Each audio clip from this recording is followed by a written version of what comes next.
ജന്മാദ്യശ്ചേതോന്വയാദിതരതശ്ചാർത്ഥേഷ്വവിഘ്നസ്വരാൻ തേനേ ബ്രഹ്മഹൃദായ ആദിഹവേ മുഖ്യന്ത്യ സൂര്യാ തേജോ വായുമൃതാം വിധാമിനിമയോ യത്ര സർഗോമഷ ധാംനാ സ്വേന സദാ നിരസ്തകുഹകം സത്യം പരം ധീമഹി.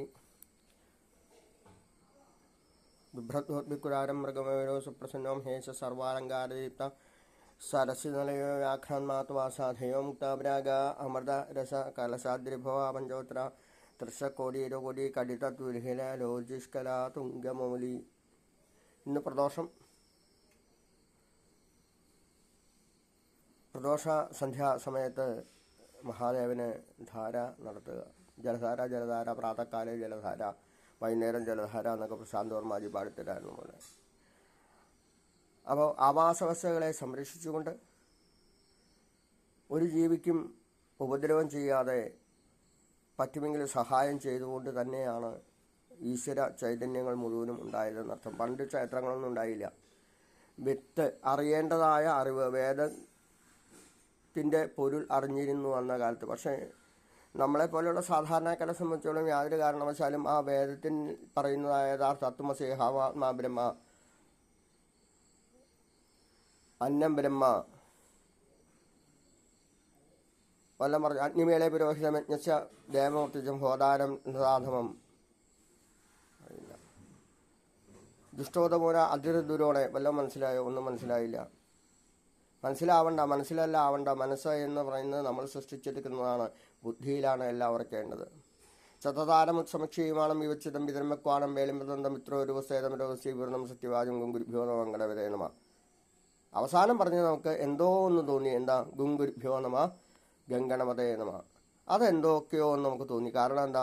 അത് കുറച്ചുകൂടെ സഗുണ രൂപത്തിലേക്ക് വന്നു എന്നർത്ഥം. അപ്പോൾ വേദത്തിൽ പറഞ്ഞിരിക്കുന്നതായ എല്ലാത്തിനെയും, എല്ലാ പൊരുളിനെയും നമ്മളെപ്പോലുള്ള സാധാരണക്കാരെ ഈശ്വരനിലേക്ക് എത്തിക്കാൻ തന്നെയാണ് സഗുണ രൂപത്തിലുള്ളതായ രൂപങ്ങളും ക്ഷേത്രങ്ങളും ഒക്കെ നിർമ്മിക്കപ്പെട്ടത്.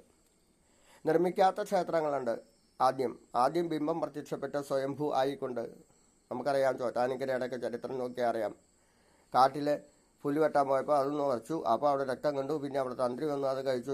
ഹൃദയമാം ചിരട്ടയിൽ നേദ്യം എന്ന് പണ്ടൊരു കവി പാടിയ പോലെ ഇപ്പോഴും കീഴ്ക്കാവിലെ ചിരട്ടയിൽ തന്നെയാണ് നേദ്യം. ചിരട്ട നേദ്യം മാത്രമേ ഉള്ളൂ. അവിടെ പൂജ കഴിക്കാൻ പാടില്ല. പൂജ കഴിച്ചു കഴിഞ്ഞാൽ ഭദ്രകാളിയുടെ ചൈതന്യം കൂടും, ഉഗ്രത്വം കൂടും, അനുഗ്രഹശക്തി കൂടും. അവിടെ ഇങ്ങ് ആർക്കും നിൽക്കാൻ പറ്റില്ല അമ്മയുടെ ചൂട് കാരണം.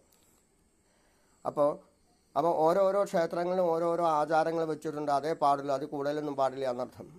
അപ്പോൾ നിത്യദാനങ്ങൾക്ക് പറഞ്ഞിരിക്കുന്നതായ അളവ് പിന്നീട് വർദ്ധിപ്പിക്കാം. കൂടുതൽ വഴിപാടിന് കൂടുതൽ കഴിക്കാമെന്നല്ലാതെ ഓരോ ക്ഷേത്രത്തിനും ഓരോ ആചാരങ്ങളുണ്ട്, ഓരോ പ്രത്യേകതകളുണ്ട്. അത് സെപ്പറേറ്റ് ആണ്. ചിലപ്പോൾ കൃഷ്ണൻ്റെ രീതി ആയിരിക്കില്ല മഹാദേവൻ്റെ രീതി, മഹാദേവൻ്റെ ദേവിയുടെ രീതി, മഹാദേവൻ്റെ മക്കളുടെ അയ്യപ്പൻ്റെ രീതി ഒന്ന്, അതുപോലെ തന്നെ ഭദ്രകാളിയുടെ ദേവിയുടെ രീതി ഒന്ന്, ഗണപതിയുടെ രീതി ഒന്ന്, മുരുകൻ്റെ രീതി ഒന്ന്. അപ്പോൾ ഓരോ രീതികളും ഓരോ ക്ഷേത്രങ്ങളായിട്ട് ബന്ധപ്പെട്ട, തന്ത്രിമാരായിട്ട് ബന്ധപ്പെട്ട്, പഠിത്തരങ്ങളായിട്ട് ബന്ധപ്പെട്ട്, അവരായിട്ട് എല്ലാ സമിതികളായിട്ടുള്ള സഹകരണത്തോടുകൂടി എല്ലാം ജ്യോത്സ്യന്മാരൊക്കെ വന്ന് പ്രശ്നമൊക്കെ വെച്ച് അതിൻ്റെ പരിഹാരക്രിയകളൊക്കെ നടന്നുകൊണ്ടിരിക്കുന്നതായ അപൂർവ ക്ഷേത്രങ്ങളിലൊന്നായ തലപ്പുഞ്ഞ മഹാദേവ ക്ഷേത്രം.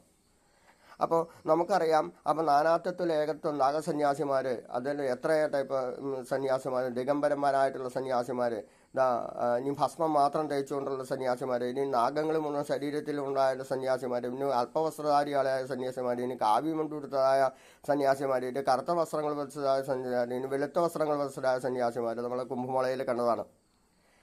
അപ്പോൾ ഇത് എവിടെയൊക്കെ ലക്ഷക്കണക്കിന് കോടിക്കണക്കിന് സന്യാസിമാർ തന്നെ എത്തിച്ചേരുന്നു എന്ന് വെച്ചാൽ അവരെങ്ങനെ ജീവിക്കുന്നു എന്ന് നമ്മൾ ചിന്തിച്ചിട്ടുണ്ട്. അവർക്ക് ശരീരബോധമില്ല എന്നർത്ഥം. മഞ്ഞിൻ്റെ കട്ടയിലൂടെ മഴ എന്തിൻ്റെ കാലാവസ്ഥയിലൂടെ തന്നെ അത് വിവസ്ത്രരായിക്കൊണ്ട് ജീവിക്കാൻ സാധിക്കുമെങ്കിൽ, ആഴ്ചകളോളം ആഹാരമില്ലാതെ സ്വീകരിക്കാൻ സാധിക്കുമെങ്കിൽ അവരെ ശരീരം നിലനിൽക്കാൻ ഇതൊന്നും ആവശ്യമില്ല. നമ്മളൊക്കെ സംബന്ധിച്ചോളം ഏറ്റവും നല്ല ഭക്ഷണം കഴിക്കുക, ഏറ്റവും നല്ല ഭക്ഷണങ്ങൾ കഴിക്കുക, ശരീരത്തിൽ ദഹിക്കുന്നതായ early to bed and early to rise, നേരത്തെ കിടക്കുക, നേരത്തെ എഴുന്നേൽക്കുക. അപ്പോൾ ഭഗവാന്മാരാണെങ്കിൽ പോലും 3 മണിക്ക് എഴുന്നേൽക്കണല്ലേ. ഗുരുവായൂരപ്പൻ എങ്ങനെയാണ്? വെളുപ്പിന് എഴുന്നേറ്റ് മഹാദേവനെ പൂജിക്കുന്നു. മഹാദേവനും പാർവതിയും ആരെ പൂജിക്കുന്നു? ഭാഗവതം വായിച്ച് പാർവതിയും ദേവിയും മഹാദേവനും കൂടെ ഭാഗവതം ചർച്ച ചെയ്യുന്നു. അതുപോലെ തന്നെ ഇപ്പോൾ ശിവപുരാണം ചർച്ച ചെയ്യുന്നു. മഹാദേവനാണെങ്കിൽ സകല പുരാണങ്ങളും പാർവതി ദേവിയായിട്ട് ചർച്ച കേൾക്കുന്നു. അപ്പോൾ ലോകത്തിലുള്ളതെല്ലാം എല്ലാം സംവാദങ്ങളാണെന്നർത്ഥം. അപ്പോൾ ഏത് പുരാണങ്ങൾ എടുത്തു നോക്കിയാൽ അതിനകത്ത് ഒക്കെ സംവാദങ്ങളാണ്. അപ്പോൾ സമ്മതിക്കപ്പെടേണ്ട ആരായിട്ടാണ്? ജീവാത്മാവും പരമാത്മാവുമായിട്ടാണ്. ജീവാത്മാവുമായ നമ്മളും പരമാത്മാവ് ഈശ്വരനുമായി സമ്മതിക്കാൻ സാധിക്കണം. ഈശ്വരൻ പ്രത്യക്ഷനല്ലാത്തതുകൊണ്ടല്ല, പ്രത്യക്ഷനായിട്ടിരുന്ന നമ്മളെ കർമ്മങ്ങൾ മുഴുവൻ മറക്കുന്നർത്ഥം.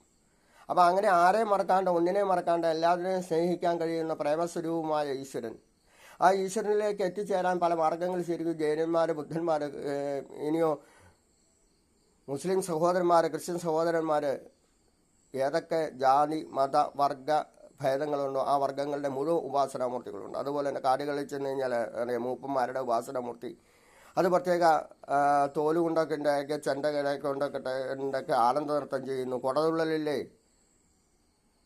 വർഷത്തിലൊരിക്കൽ നമ്മുടെയൊക്കെ ക്ഷേത്രങ്ങളിൽ കുടതുള്ളൽ പതിവുണ്ട്. അതുപോലെ തന്നെ ആവേലി വായന പതിവുണ്ട്. അതുപോലെ തന്നെ രാത്രി കർക്കിടക മാസത്തിൽ വിളക്കും കത്തിച്ച് വെച്ച് അമ്മമാർ പുള്ളുവൻ പാട്ട് പതിവുണ്ട്. അപ്പോൾ ഇതിൻ്റെയൊക്കെ ഒരു ട്രഡീഷണൽ അവസ്ഥയിൽ നിന്ന് മാറിക്കൊണ്ടിരിക്കുന്നതായ ഒരു അവസ്ഥയിൽ ട്രഡീഷണലായിട്ടുള്ള സംസ്കാരങ്ങൾ, ട്രഡീഷണലായിട്ടുള്ള കലകൾ നിലനിൽക്കട്ടെ എന്ന് പ്രാർത്ഥിക്കുമ്പോൾ ക്ഷേത്ര കലകൾ വീണ്ടും വീണ്ടും ഉണർന്നു വരികയാണ്. എന്തോരം ആൾക്കാരാണെന്നറിയുമോ കഥകളി കാണാൻ, കൂത്ത് കാണാൻ, പാഠകം കാണാൻ, അതുപോലെ തിരുവാതിര കാണാൻ, അതുപോലെ തന്നെ കുട്ടികളുടെ ഡാൻസ് കാണാൻ, മോഹിനിയാട്ടം കാണാൻ, അല്ലെങ്കിൽ ഭരതനാട്യം കാണാൻ, കുച്ചിപ്പുടി കാണാൻ. ഈ നമ്മളിപ്പോഴും ലിങ്കുകൾ കണ്ടുകൊണ്ടിരിക്കുകയാണ് യൂട്യൂബിലൊക്കെ ഓരോ ക്ഷേത്രങ്ങൾ. അതുപോലെ മേളം കാണാനോ എന്തോരം ആൾക്കാരാണോ താളം പിടിച്ചുകൊണ്ട് അവിടെ ഭഗവാനെ പ്രാർത്ഥിച്ചുകൊണ്ട് നമശിവായം ജപിച്ചുകൊണ്ട് മേളത്തിലൊക്കെ പങ്കെടുക്കുന്നത്. അപ്പോൾ ലോകത്തിൽ നിലനിൽക്കേണ്ടതായ എല്ലാം ധാർമ്മികമായ എല്ലാം നിലനിൽക്കും, അധാർമികമായ എല്ലാം നശിക്കുന്നർത്ഥം. അപ്പോൾ ധർമ്മം ചിലപ്പോൾ അധർമ്മം വിജയിച്ചു എന്ന് നമ്മൾ വിചാരിക്കും, പക്ഷേ അവസാനം വിജയം ധർമ്മത്തിന് മാത്രമായിരിക്കും. അപ്പോൾ ഈശ്വരനെ സ്നേഹിക്കാത്തവർക്കല്ല, ഈശ്വരനിൽ വിശ്വാസമില്ലാത്തവർക്ക്, നന്മ ചെയ്യാത്തവർക്ക്, ഒരാൾക്ക് ഒരു ഗ്ലാസ് വെള്ളം പോലും കൊടുക്കാത്തവർക്കൊക്കെ ഒരു കുഴപ്പമില്ലോ നമ്മൾ ചിന്തിക്കും. പക്ഷേ അവനെ സംബന്ധിച്ചോളം ഭഗവാൻ 21 അല്ലെങ്കിൽ 31 അല്ലെങ്കിൽ അതിലും വലിയ ഫ്ലാറ്റിൻ്റെ മുകളിലേക്ക് അത്രയും ഉയരത്തിലേക്ക് ഇവനെ ഉയർന്നോട്ടെ എന്ന് വിചാരിക്കും. കാരണം ഇവൻ്റെ അഹങ്കാരം മുഴുവൻ അങ്ങേയറ്റാവണം.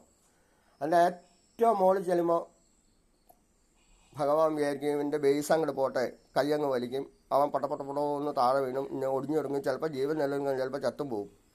അപ്പം വെറുതെ പോകുമ്പോൾ ഒന്ന് ജസ്റ്റ് ഒന്ന് കാല് തട്ടുന്നതാണോ അതോ ഇത്രയും മുകളിൽ നിന്ന് താഴത്തേക്ക് വീഴുന്നതാണോ ഏറ്റവും അപകടമെന്ന് ചിന്തിക്കുമ്പോൾ ഒരു രീതിയിലും ഒരു കലകളിലോ ഒരു പൂജയിലോ ഒന്നിലോ ലോകത്തിലോ സൗന്ദര്യത്തിലോ ഒന്നും അഹം എന്നൊരു ഭാവം വന്നു കഴിഞ്ഞാൽ അവിടെ എല്ലാം തീർന്നു എന്നർത്ഥം.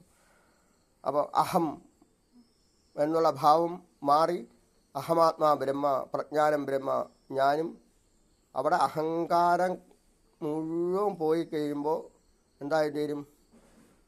അവിടെ എല്ലാവരെയും നമിക്കാൻ, കാണുന്നവരെ മുഴുവനും ഒരു നമസ്തേ പറയാൻ നമിക്കാൻ സാധിക്കുമ്പോൾ പുൽക്കൊടിയിലും ഈശ്വരനെ കാണാൻ, ജലേ വിഷ്ണു സ്ഥലേ വിഷ്ണു എല്ലാത്തിലും ഈശ്വരനെ കാണാൻ, സൂര്യഭഗവാൻ, ചന്ദ്രഭഗവാൻ, നക്ഷത്രങ്ങൾ. അപ്പോൾ ഇതൊക്കെ കൃത്യസമയത്ത് കൃത്യ ഡ്യൂട്ടി പാലിക്കുമ്പോൾ ഇതൊന്നും അങ്ങോട്ടും ഇങ്ങോട്ടും കൂട്ടിമുട്ടി ചലിക്കുന്നതൊന്നും ഒരു ഗ്രഹങ്ങളോ ചലിക്കുന്ന ഒരു വസ്തുക്കളോ ഉൽക്കകളോ കൂട്ടുമുട്ടുന്നില്ലല്ലോ. സമുദ്രം കയറി ലോകം മുഴുവനും കീഴടക്കുന്നില്ലല്ലോ. അപ്പോൾ നമ്മളെ സംബന്ധിച്ചോളം